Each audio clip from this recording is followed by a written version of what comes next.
Welcome to This Explainer. Look, today we're unpacking a really fascinating and honestly pretty thought-provoking premise that's been gaining a massive amount of traction online.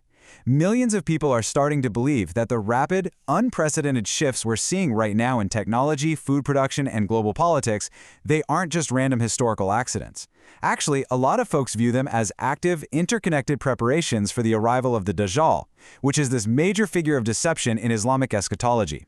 So whether you've been following these prophecies for years or this is literally your first time hearing about them, our goal today is just to neutrally map it all out.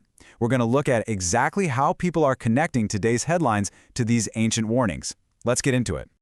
Okay, let's dive right into this. To make sense of it all, we've grouped these major global developments into 5 distinct phases of control. We'll be looking at surveillance and symbols, resource monopoly, cultural distraction, geopolitics and borders, and finally, the real battle. Let's kick things off with Section 1, Surveillance and Symbols.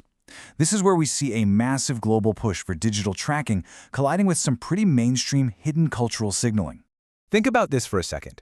For almost all of human history, if you wanted to remain anonymous, you could literally just pack up, move to a new town, and start completely over. You could just disappear. But today, that is becoming technologically impossible. Just look at the European Union requiring digital identity wallets for its member states, or these massive global initiatives like ID 2020. Their stated goal is to provide every single person on Earth with a verifiable digital identity. The argument being made here is that the global infrastructure to track, verify, and potentially restrict billions of people, it's not science fiction, it's already being put into place. And this brilliantly illustrates the sheer scale of what we're talking about. 1.3 billion, that is the number of people already enrolled in India's Aadhaar system, making it one of the largest biometric identity databases on the planet. And the theory we're looking at connects this massive data collection directly back to things like the COVID-19 pandemic. Remember when digital certificates temporarily determined who was allowed to travel or go to work? Well, a lot of people frame that era as essentially a trial run, a global test for absolute digital control under a future, highly deceptive system. But here's where it gets really interesting, because the surveillance isn't just digital, it's also incredibly symbolic. You've probably noticed the absolute explosion of the one eye symbol lately. The source points out things like the 2026 World Cup opening ceremony, where a performer prominently flashed a one eye and triangle hand sign. And it's not just sports, right? We're talking about constant eye and triangle imagery in massive pop star music videos, major advertising campaigns, and even the unfinished pyramid in the year 1776 on the back of the US $1 bill. According to this theory, these aren't just artistic choices, they're actually hidden markers. The idea is that secret societies, like the Illuminati, are leaving these symbols in plain sight to signal secret surveillance and a coordinated plan for world dominance, essentially conditioning the public for the Dajjal, who according to prophecy is said to be blind in one eye. All right, moving on to Section 2, Resource Monopoly. This part explores the genuinely terrifying concept of absolute dependency by monopolizing the global food and water supply.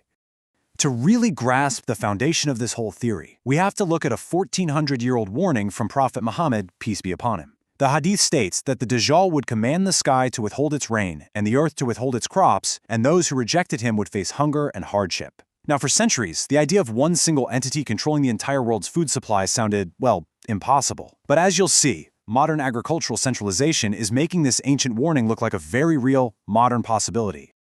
Just consider this massive number. 242,000. That's the estimated number of acres of U.S. farmland that Bill Gates has quietly accumulated, making him the absolute largest private farmland owner in the entire country. And alongside this massive land grab, we're seeing billions of dollars flowing into lab-grown meat and advanced food preservation technologies. The underlying concern here? It's that the future of food is being heavily centralized and kept strictly off the public market, completely shifting the balance of power away from independent family farmers. Which brings us to a pretty chilling hypothetical scenario. If the future of food moves from family farms to corporate laboratories, who will eventually control what ends up on your plate? Imagine waking up tomorrow, you've got plenty of money in your pocket, but you walk into a supermarket and the shelves are totally empty. Not because food doesn't exist, but because a tiny handful of incredibly powerful corporations completely control the supply chain and they get to dictate exactly who gets access to it. And the wild part is, that kind of corporate consolidation, it's already happening right now at the very foundation of our food supply, the seeds. Look at these 4 multinational companies, Bayer, Corteva, Syngenta, and BASF. Just these 4 corporations now maintain absolute control over more than half of the entire world's commercial seed market. The true danger here really comes down to the massive shift from traditional farming to modern commercial agriculture. Think about it. Traditionally, a farmer would just save seeds from a really successful harvest and use them to independently grow the next generation of crops. Total independence, right? But today, modern commercial farming relies heavily on these patented hybrid seeds. Sure, they produce incredible yields, but they cannot be reliably replanted. That means farmers are literally forced to go back and purchase fresh seeds every single season from those exact same corporations. So the big question the source asks is, what happens to global survival if that fragile, highly centralized supply chain ever just stops? And man, the plot really thickens when we look at the Svalbard Global Seed Vault up in Norway. This is a highly protected, secure mountain vault that stores over 1.3 million original crop samples, basically locking genetic diversity away. Now, officially, it's an emergency backup for humanity, but the source presents a really intriguing, kind of dark observation here. It effectively means that both the natural, original seeds and the commercial hybrid seeds are now entirely out of the everyday farmer's control. Humanity has basically been downgraded to the role of a dependent buyer. That brings us to Section 3, Cultural Distraction. Let's look at how the constant normalization of music keeps the masses completely distracted from these major global shifts. Seriously, just walk through any city today. Music is literally inescapable. It's in the malls, cafes, your gym, your car, and popping through every single social media feed you scroll. This omnipresent background noise connects directly back to an ancient Islamic prophecy that warned, near the end of time, people would make musical instruments and intoxicants seem completely normal, just a totally acceptable part of daily life. The argument here is that today's multi-billion-dollar music industry, which spends unimaginable amounts of money hacking our brains' reward systems, is literally fulfilling this exact 1,400-year-old prediction in real time.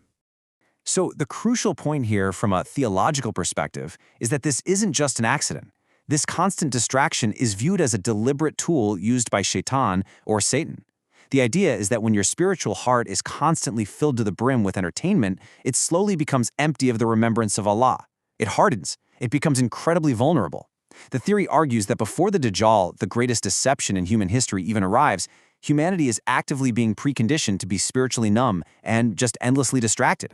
Moving right along to Section 4, Geopolitics and Borders. Here, the focus shifts to the manipulation of modern governments and a strategic expansion plan often referred to as Greater Israel. Now, what's really interesting about this slide is how the source maps out geopolitical power.